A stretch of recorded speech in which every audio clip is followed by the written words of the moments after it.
All right, this mini lecture is to help reiterate, clarify about complementation analysis.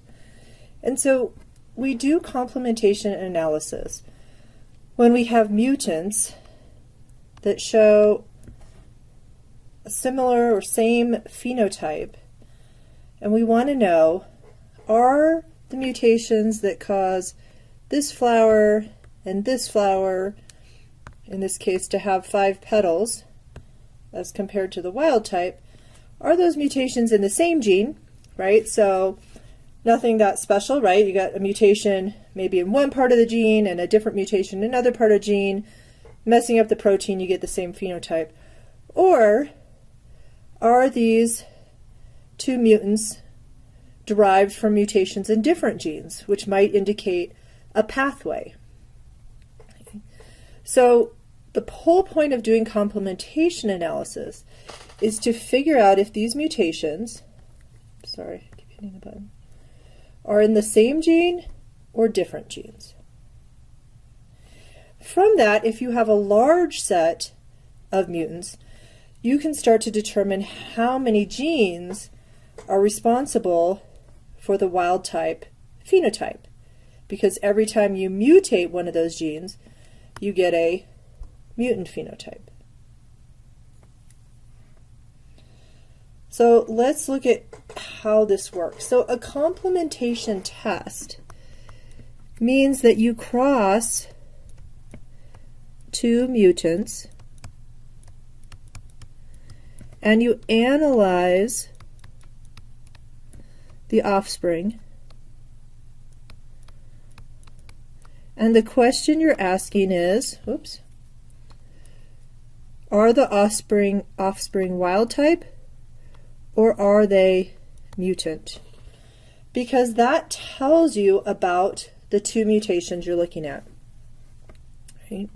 So if this flower arose due to mutation here, mutation A, and this flower arose due to mutation B, and when we crossed them, we still got that 5-petal mutant phenotype back. That would tell us that the A mutation and the B mutation are in the same gene.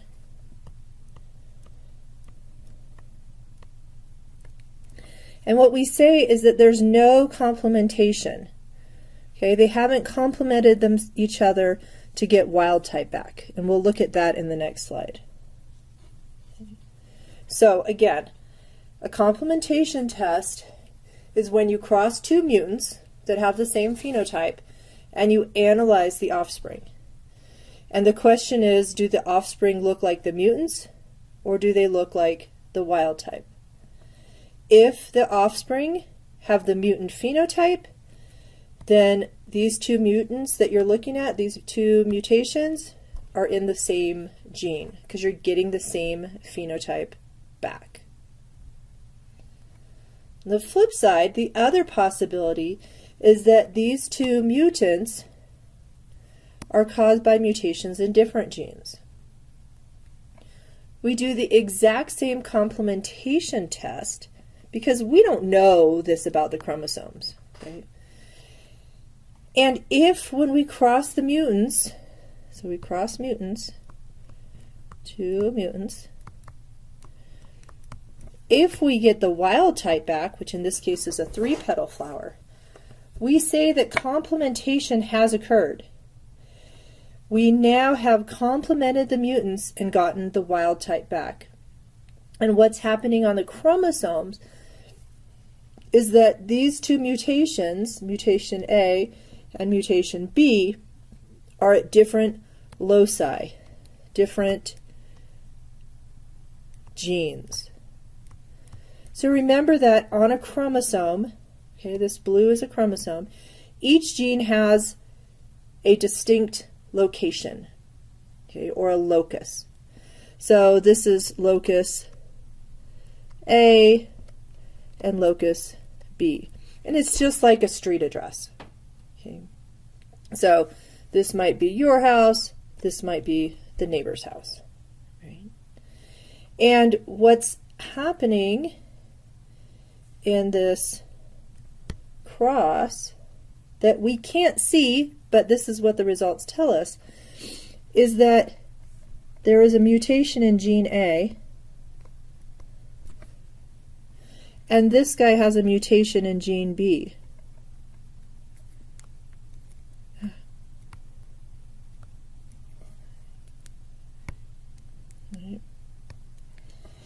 And the mutation in gene B is different than the mutation in gene A. And so what's happening in this mutant is it also has a B gene, right? Because all the same chromosomes encode the same amount or the same type of information. And remember that plus means wild type. So in this case, we have mutant gene A, wild type gene B. And in this case, we have wild type gene A and mutant gene B. So that when we cross them and you get, let's see if I can do this, highlighter, you get this chromosome going to the offspring, and you get this chromosome going to the offspring, right? One from each parent.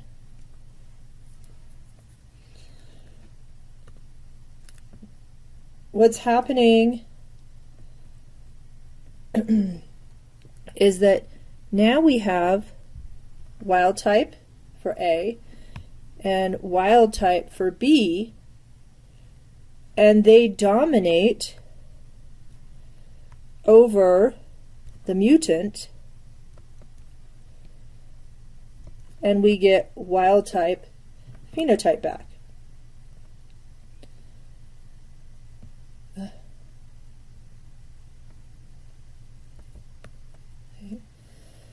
So we're saying complementation has occurred because this wild type is complementing and this wild type is complementing, and we get it back.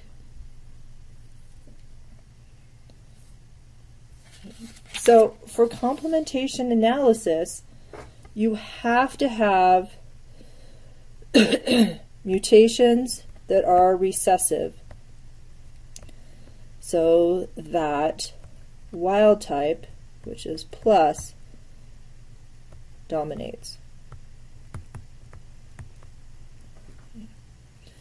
Mutations that fail to complement are called a complementation group. And a complementation group designates all the mutations in a single gene. So, said another way, each complementation group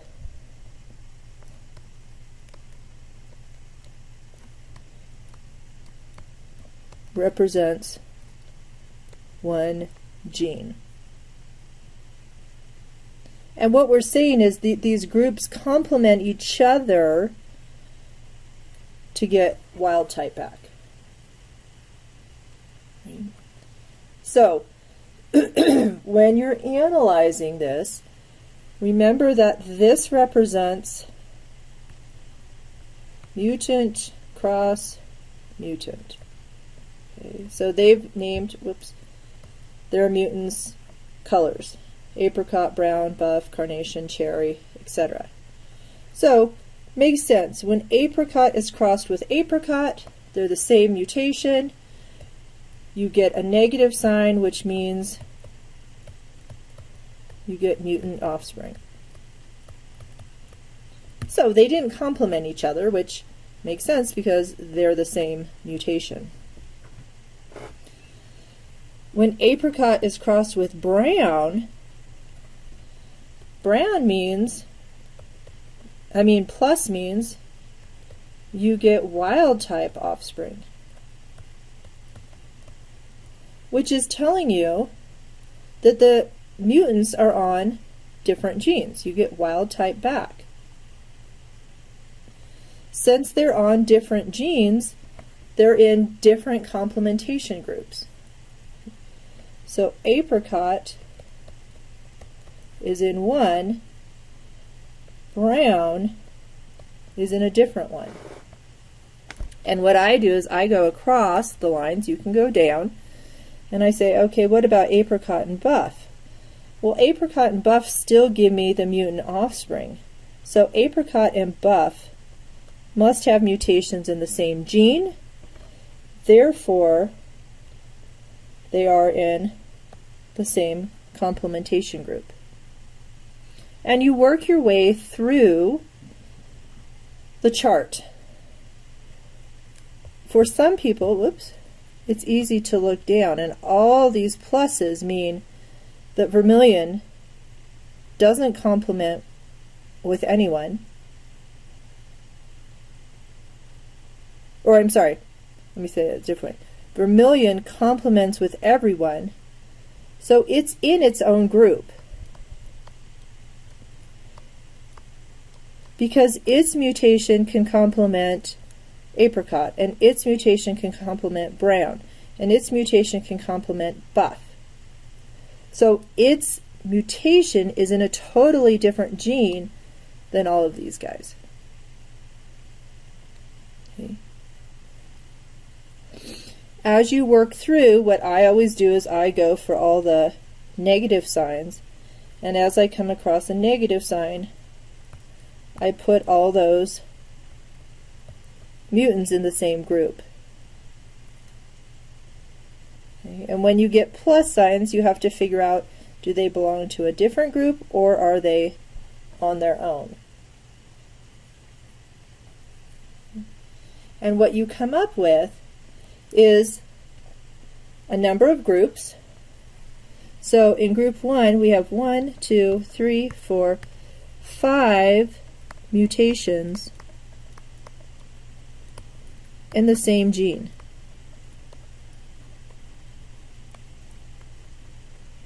Okay.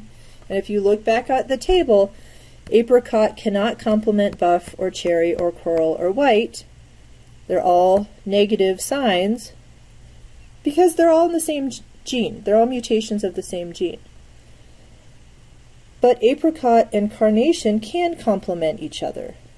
Apricot, carnation, which means they're mutations in different genes. Okay? So the complementation group is telling you what group of mutants can complement another group. In other words, each complementation group is a different gene. So in this case, we would say there are 5 genes because there are 5 complementation groups. Now, there could be more genes involved in producing this phenotype, but we only have this data. Right now, we say there's 5 genes. Say gene 1 has 5 different mutations in it. These only have 1, but they're still their own group because vermilion is a mutant in gene 5 and brown is a mutant in gene 4. So it doesn't really matter how many alleles you have in a group. What's important is how many different genes are involved. So I hope that helps you with complementation groups. You'll be asked maybe what mutants complement each other, or how many complementation groups, or who is in each complementation group. Again, the whole purpose of this is to determine if the mutations are in the same gene or in different genes. If you get wild type back, they're in different genes and they complement each other. If you get mutants back when you cross the mutants, they're in the same gene and they do not complement each other, so they're in the same group. All right, practice, practice, practice. That's all I got for you.